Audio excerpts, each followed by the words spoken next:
Hi everyone, it is the end of the year, which means it's time for another recap. So this is really just a personal diary for me to look back on and remember exactly what I did in 2022.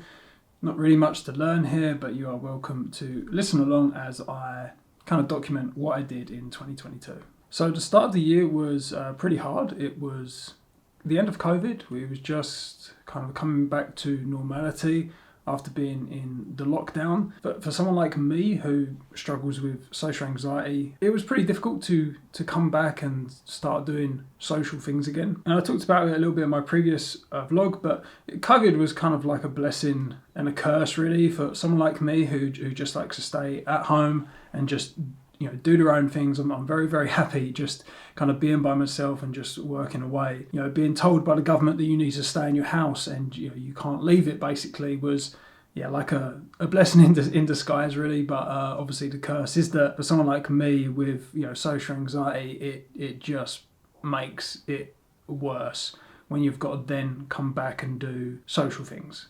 Even with friends and family, it was really uncomfortable for me. I'm happy to say that I've definitely got much better, and there's definitely some things that I have incorporated into my lifestyle which have helped my social anxiety. I think one of the biggest things that has helped me is just talking about it and making other people aware of it who are close to you, because some people might not even know that you are kind of struggling with these things. It feels like we're, most of the world is kind of out of COVID on the whole now. So that's good. For the first half of the year, I really cut back on what I was doing with ThisDesignedThat, and I really cut back on my spending as well. ThisDesignedThat, it cost me a lot of money. It costs a lot of money to buy all of these tools and toys and equipment to do all the projects that I do. I absolutely love doing it. But kind of the trajectory that it was going compared to the amount of money it was generating for me, I just couldn't really keep up, and I really had to focus on saving money, paying for bills. So I decided to just really cut back on my spending. I keep a spreadsheet of all my finances, of all my outgoings basically. And I can see that basically from like January to like May was like maybe like 3 purchases that were related. And now, if you look at it now, this second half of the year, I've kind of ramped back up my spending and investing into the projects. And my spending is like almost every single week I'm buying like a new toy or a new material or a new tool that I need to complete some sort of project or some sort of new kind of technology that I want to learn, for instance. That resulted in kind of not a lot happening with ThisDesignedThat. And I think, moving forward, I still do need to really focus on just like saving money for like a pension and putting money away into my savings. I'm self-employed, so I've got to pay for everything basically. If I want to go on holiday, I don't get holiday leave. If I'm sick, I don't get sick leave. No one kind of puts into my pension for me apart from myself. I just kind of making sure that I'm putting aside enough to be able to kind of do those things. The yearly addition into some sort of private pension is so important. So I've just kind of tried to be earning more money. And with me, it's the things that I do. I work in the gig economy and I also do freelancing. So it really is like as much effort as I put into it is really going to result in how much money I'm earning. If I'm working on projects, if half of my week is spent working on ThisDesignedThat or Drift Deeper or whatever, that's half of the week basically I'm not earning money. It's really difficult to find this balance if you are kind of a freelancer, if you're working for yourself, and also you've got like projects like a YouTube channel or whatever it is. It's really, really difficult. I'm slowly kind of finding the balance, but I hope that like next year, I can kind of continue to focus on both and not just have like 5 to 6 months off of really not doing much at all, because it's boring. I love working on projects. I love working on ThisDesignedThat. I love making videos. I love being kind of like a part-time YouTuber. So it's just about kind of finding that balance really. So that's why there wasn't really too much output in the first half of the year, and also through the rest of the year it's just very difficult to be pumping out a video every single week or every single 2 weeks like what I was in previous years. And whenever I do get a little bit of free time, the kind of the big thing that I've wanted to focus on this year is to just organize this house. I take up 90% of the space in this house with my projects and all the things that I do. Lakshmi is very, very accommodating. I couldn't ask for anyone better in that regard. If the way that I'm going, just constantly buying new things, more materials, more tools, yeah, I'm going to run out of space. And this is why now kind of one of my long-term projects is to build more space, is to build a shed and a workshop out in my garden. While I'm kind of saving money for that, I need to kind of organise this house better because I'm already full. This is meant to be the master bedroom, but this is my studio and this is already getting pretty full. And also downstairs is meant to be a utility room, but that's my second little studio where I've got a CNC machine and a drill press and all sorts of things like that. So yeah, this year has been just trying to organise things. I'm not doing a very good job at it, to be honest with you, but slowly, whenever Lakshmi has some time off work, she always nags me and tells me to get a little space clean and organised. And I want to show you something that is going to help with that. This is called shadow foam or Kaizen foam. And basically it's just a foam that you get and you can just kind of cut out shapes to organise it. So I'm going to make one for all of my kind of camera, lighting and sound stuff. And this will just help to just organise it better. At the moment I've just got it sitting on a shelf and it's all messy, it's falling all over the place. It's getting dust on it. So I'm just going to kind of mount this up onto a wall. And I'll probably get a few more sheets of this. It's really good, this stuff. It's a little bit expensive. This was like £30. You can get it cheaper, quite a bit cheaper actually, like £15-20 for a sheet. Only shadow foam are the ones that make 70mm thick, and that's what I needed to kind of get things like a lens in there and to get my camera to kind of sit further in. But you can get ones that are like 20mm, 50mm, and they are pretty cheap. So for things like tools and that, this stuff is really good. But this is one of the things that I'm going to be using more of to hopefully organise things. So most of you probably know that I also run the Drift Deeper YouTube channel, and through that I have 2 labels that I run. Natural Expressions is kind of like the physical label where we release cassettes. We've also done vinyl, and those are kind of like usually throughout the year, those are like my big art projects where I get to kind of be creative and do maybe traditional print techniques. And maybe I'll do some screen printing, maybe I'll do some foil printing and those type of things. In 2021, I think I got 3 or 4 cassettes. This year I only did 2 cassettes. And again, I think that is just a lot down to just the cost of it. I put up all the money for these projects myself. Very rarely did I actually even break into a profit. Again, this year, while I was just trying to cut back on my spending, it's just really hard to justify spending. You're talking to do a cassette release with mastering, to buy the materials, to order the cassettes. It's getting close to £500. You might be lucky to maybe sell half of the cassettes in maybe 1 year. If you're lucky, it just takes a long time to recoup the money that you've invested in cassette sales, in physical releases, unless you have a really huge artist name behind it. You might be lucky and it might sell out really quickly. But for me, I like to kind of help to support and promote new artists, or unheard of. A lot of it does come down to just trying to market it and just trying to get people to just hear this music in the sea of millions of releases that come out every single month on Bandcamp and Spotify and that. We're up to number 9 cassette release, and I think only about 3 have actually sold out.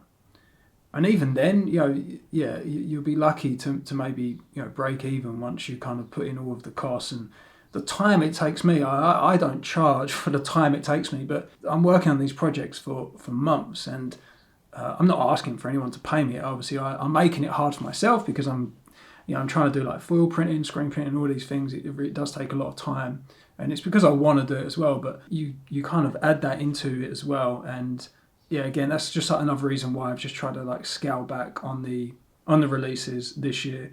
We got 2 out. Number 9, I was really happy with in terms of the technicals of the print, because it was the first time that I've been able to kind of align the foil printing with the screen print really accurately. I'm usually avoiding trying to combine those 2 sorts of mediums, but I think in future releases I will kind of explore that even more. And a lot of it is to do with using registration pins to do the printing instead of actually using a vacuum table. I talked about this in the last vlog, and I think I could have got away with just literally using a sheet of wood and some registration pins for this screen print screen printing table behind me. I spent weeks drilling like 1,000 holes in this steel sheet, this aluminium sheet behind me here. Not really needed. And again, with the energy prices at the moment, I'm running a vacuum cleaner for like an hour to do like a print. That costs money.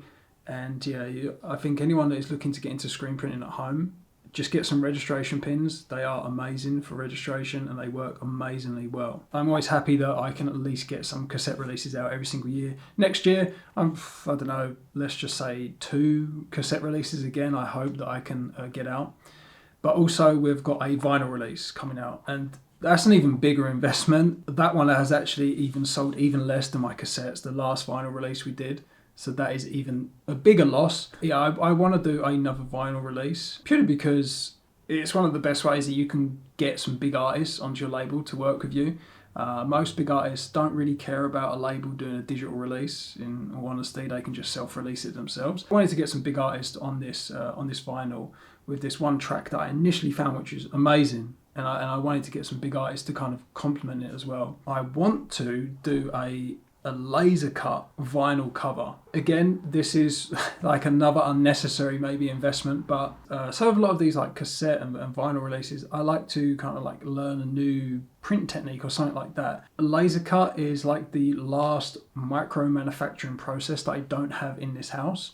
I've got CNC, I've got a 3D printing, and laser is, you know, those are pretty much like the holy trinity of micro manufacturing. Maybe injection molding as well, but yeah, I want to learn laser engraving so I can do a laser cut vinyl cover. I think that would be pretty cool. Again, you know, trying to cut back on spending, it is maybe you could see it as like an unnecessary expenditure, because to buy a laser cutter and to buy fume extraction and all of that stuff that you need to go with it, yeah, it's like another like £300 to £500 that I need to spend. It's something that I want to learn. I can incorporate into other projects in the future. This is what I'm telling myself, so I'm justifying how I'm going to spend the money. Lakshmi is always like really supportive. If it's anything to do with like me wanting to learn new things, she's always like just do it. You know, just you won't regret it. Whenever you ever bought one of these things and then regretted buying it, it's kind of true. I always have so much fun using all of these tools, and everything I've learned over these last few years is just so cool. It just amazes me every single time that I can design something at Fusion 360 and just like go and print it on a 3D printer, or I can machine something on the CNC. So I'm probably going to do it basically. Yeah, so look out for that. That's going to be maybe early 2023. I still need to buy a laser cutter and I still need to design it. Hopefully, you know, it makes it a unique product, which I hope kind of, you know, takes the music to like another level. You know, the music is, I think, yeah, it's very high quality. These tracks that I've got are very high quality, and I feel that it's kind of like, it doesn't do it justice just to stick it out on a digital release, or even just to stick it out on like on a vinyl release and just have it like mass produced.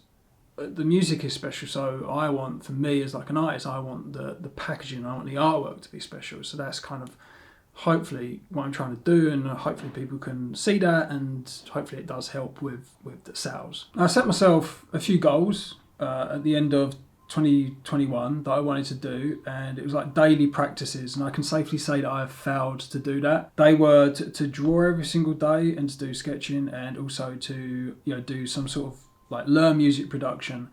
For like the first few months I had an iPad and I was doing some sketching on that. I ended up giving that back because I just wasn't really using it too much. It was a lot of money to spend, and you know, I was trying to cut back on my expenditure. I think I've just come to the realization I am not an illustrator. I really like looking at people draw. I like looking at illustrations. I wish I could do it, but it's just not something that I'm going to sit there. I just don't have the time to just sit there. It takes so long to draw something. To fill up like an A5 page with like an illustration, a drawing, it just takes so long. It takes hours to do it. It's just really difficult to justify spending so much time on something that isn't going to earn me money, basically. You know, even though the stuff I do on ThisDesignedThat is like a hobby and I love to do it, doing it because partly when I put out a video, I get views and I get ad revenue, or I get, you know, if I mention a sponsor, I get paid for that. It's the same as like Drift Deeper. If I work on putting together a show, you know, I'm getting Patreon support for that each month. So it's kind of, it's earning me money. And the same goes as if I'm freelancing. If I'm working on a project, I'm getting paid to do that. Like these little things, these little hobbies, they just get harder and harder to do the more and more you you have to think about money. Unfortunately, that is just a reality of just being an adult and having bills to pay. You got to get that balance. And for me, for how many projects and things that I want to do and that I've got running parallel with one another, I just couldn't justify doing the illustration. It just felt like too big of a task to get good at, basically. I didn't do that. And music production, I was playing around throughout the year. I had like little spouts of like doing like some tutorials and Ableton course and things like that. And I've definitely got much better. I've not made anything that is remotely sounding good, as you would expect. Just recently, actually, sitting behind me over here is an MPC Live 2, and I've been playing around with that, and that is really good.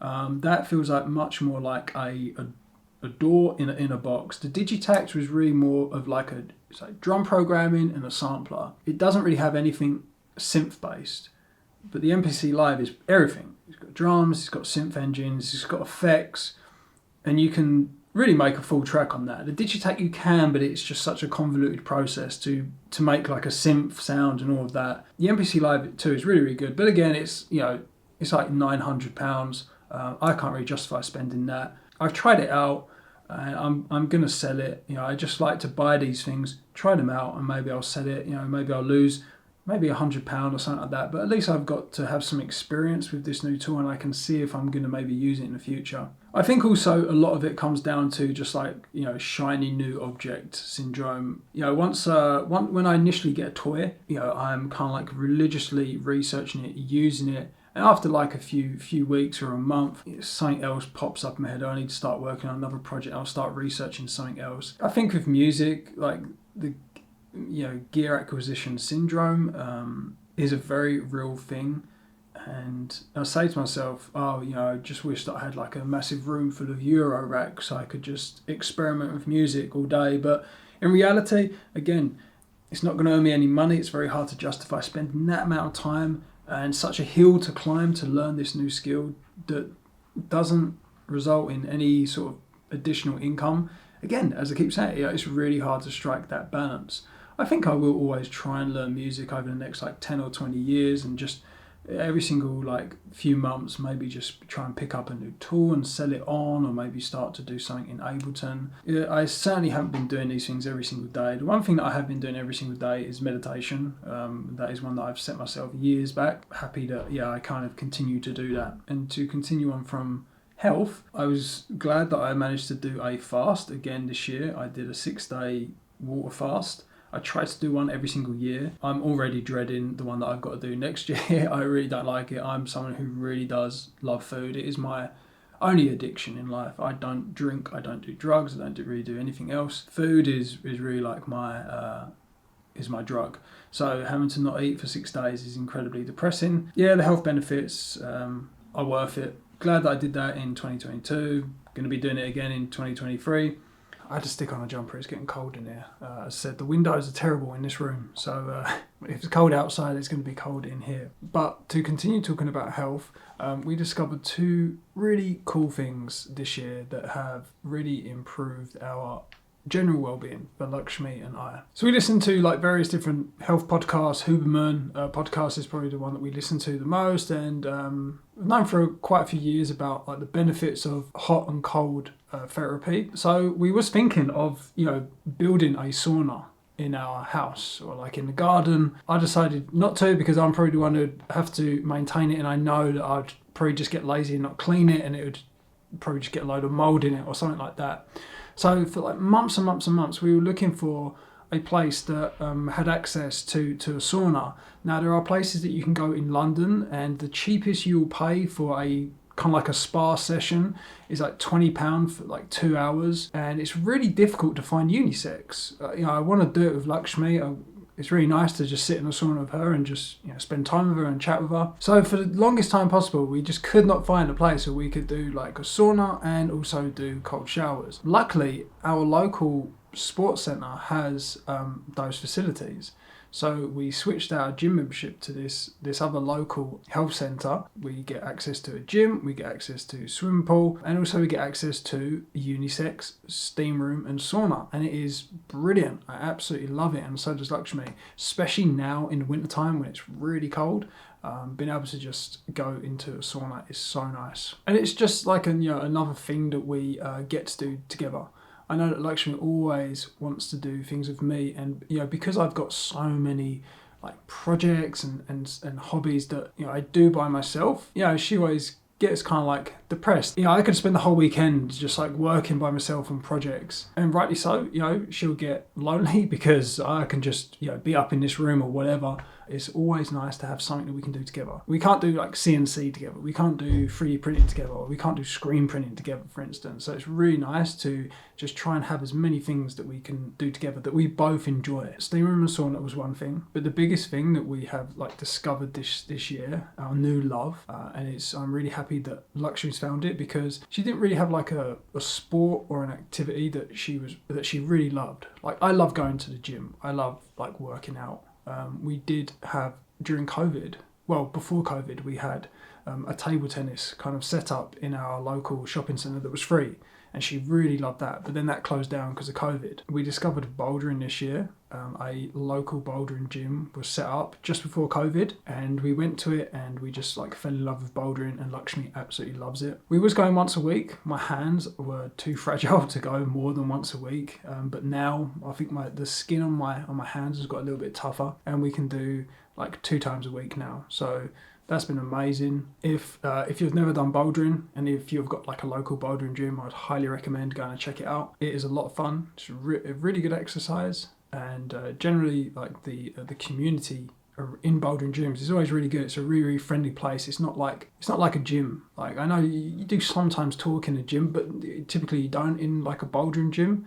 Like, it's a real kind of like community effort, because you all just usually kind of like sitting on the crash mats in the middle of like the boulder. You just like end up chatting to people. And I think since COVID, those little things, going back to mental health, are the things that have really helped. So first of all is obviously talking about it and being kind of honest. It's just those little interactions. I hate small talk. I really dislike small talk. I find it uncomfortable, and I'm really bad at it, and I'm quite awkward. But it is a skill to learn, and I think that it was definitely lost for a lot of people during COVID. I used to kind of like think, why do people small talk? But really, it's those little interactions that are important and that do make interactions with other humans just that little bit easier. When I go to the sauna, I end up chatting to people. When I go to the bouldering gym, I end up chatting to people. Those things just make social interaction a little bit easier, because it is a skill. That's all it is. It's just a skill that you need to learn. You get better at it, it will become easier, and it will be more comfortable to do it, because you'll be more confident at doing it. Those two things are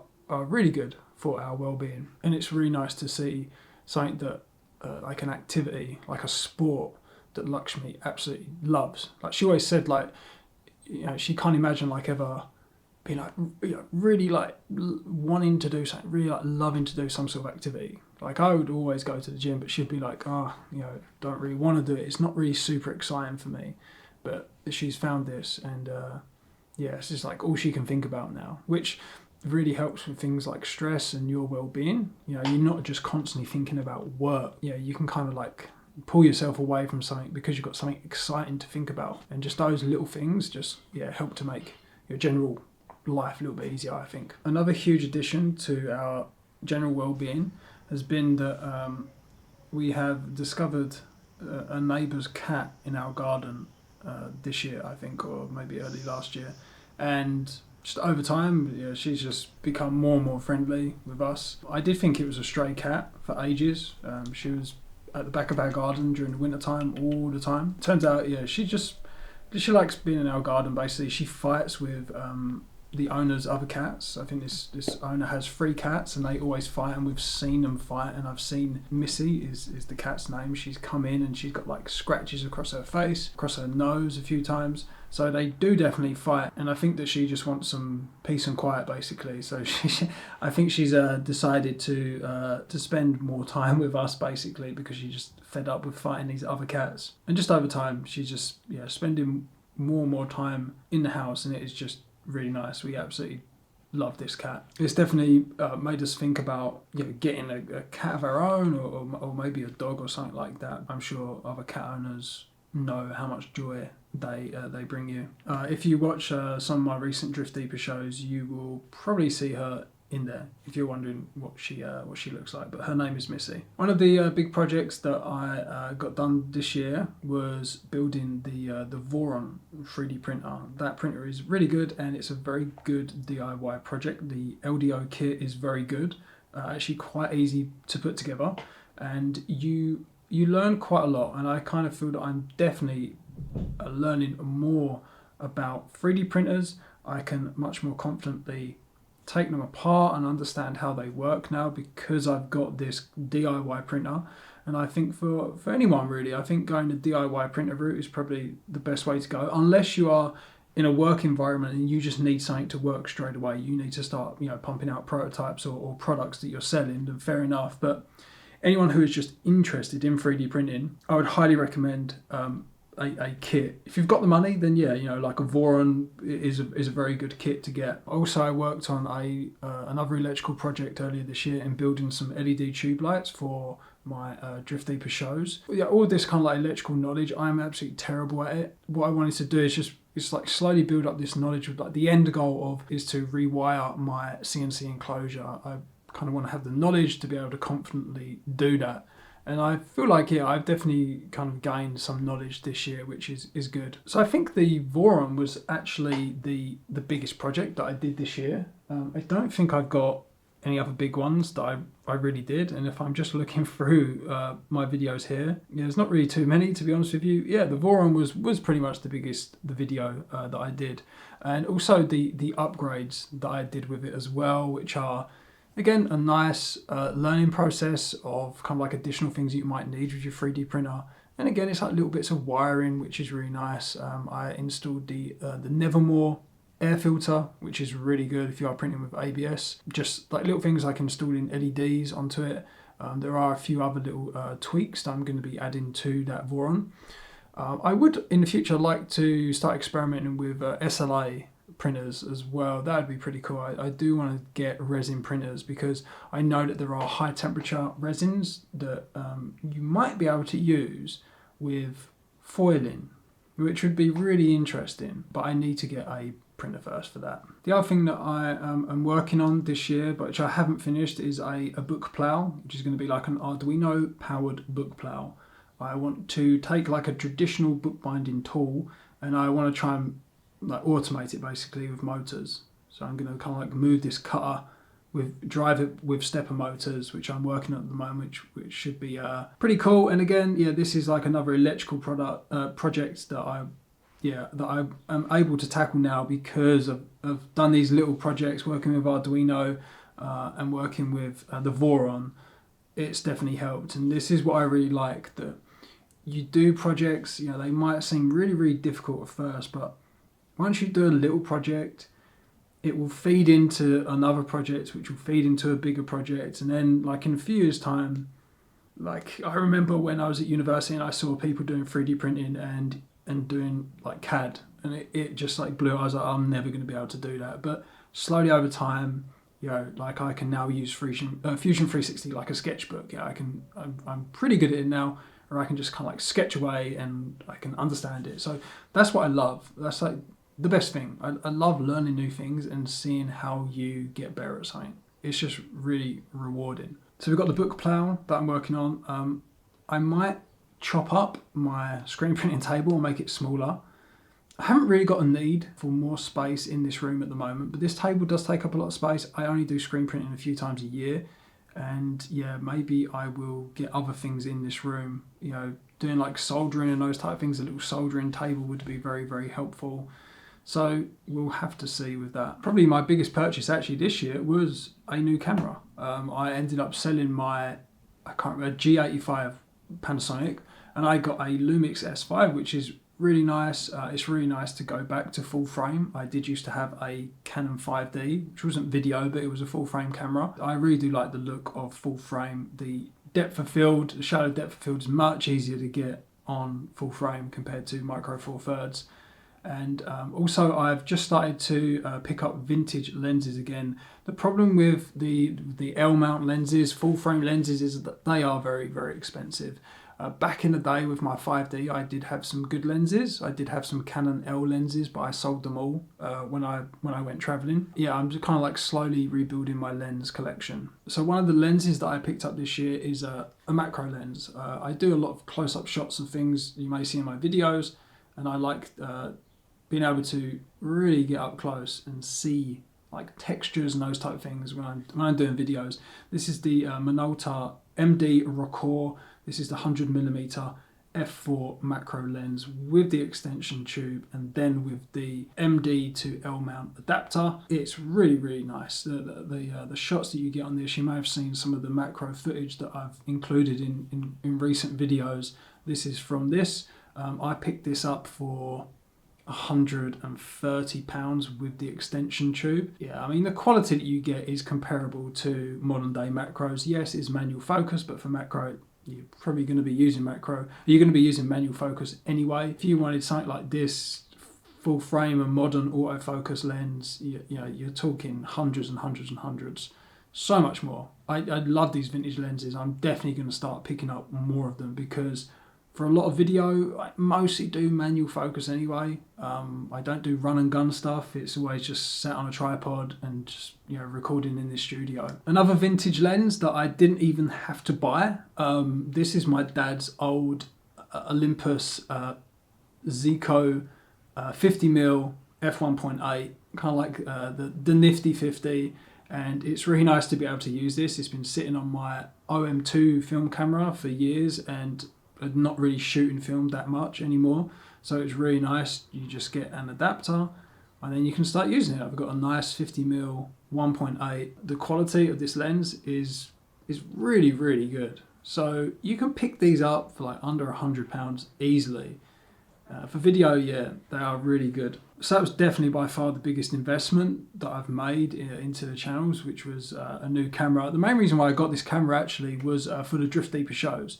I wanted to start recording the shows in 4K. I wanted a better quality archive of these shows, and the G85 you can't output, you can't HDMI output, which I use for the live stream, and also internally record. I needed a camera to do that. The S5 is one of the cheapest options to be able to record internally 4K and also output 1080p. So very good camera. I'd highly recommend it. I like Lumix. I've been with Panasonic for quite a few years now. I did have the GH4, then got the G85, and now got the S5. I've never had any issues with them whatsoever. I usually like to buy a lot of design books. Again, I didn't really buy that many this year, just trying to cut back on my spending. I did recently pick up the slanted number 40 issue, and it's experimental typography, and it's a really nice book to flick through. I'd highly recommend that one. For 2023, for ThisDesignedThat, I hope my output will be more than what it has been this year. The first half of the year was a write-off, and yeah, I want to keep on going, just trying to get a few bigger projects. I want to invest a little bit more money, which means I need to spend more money which means I need to spend actually more time to earn the money, which means I've got less time to spend on ThisDesignedThat. But hopefully I can strike a balance between like earning money and like spending time on these projects.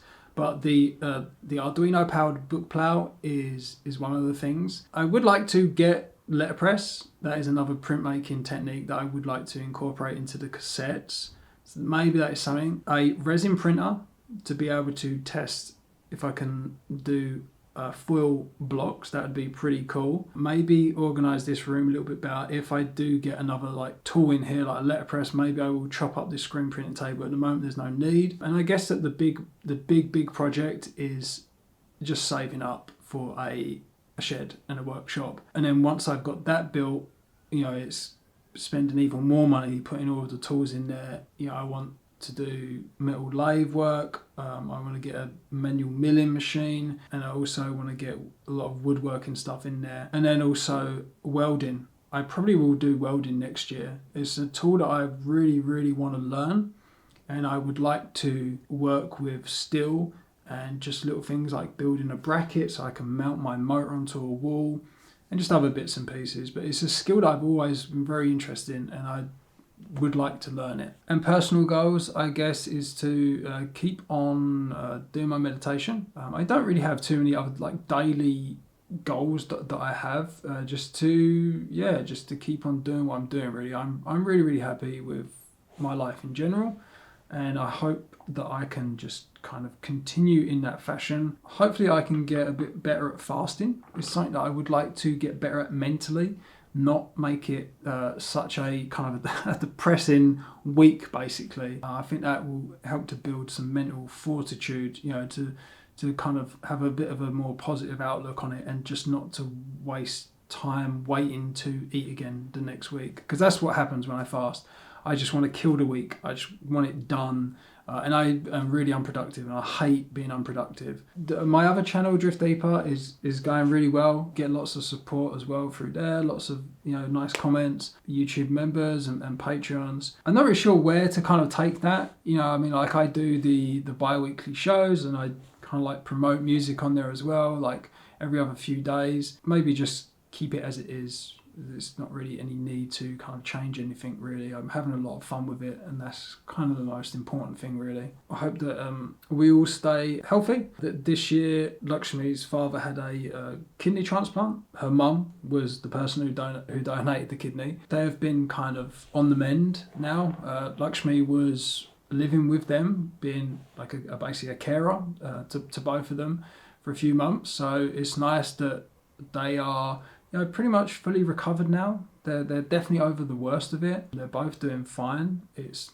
nice to have Lakshmi back here living with me, and I just hope that everyone kind of continues on the path to being healthy. My mum has lost a huge amount of weight during COVID. She's done absolutely amazing. She's lost over 5 stone now. She looks like a completely different person. I'm really proud of her, and I can tell that she is so much more happier and healthier. She's much more like confident now. I just hope that everyone continues being happy and healthy. To me, those are the most important things, really. If you're not happy, if you're not healthy, don't have a good outlook on life, then what's the point, really? So one thing that I did want to try and learn a little bit more was more of programming, and also generative art, and working with Touchdesigner. I've done bits and bobs for a lot of the recent cassette projects. I have used Touchdesigner to generate the artwork. I definitely feel that I'm not really an illustrator, but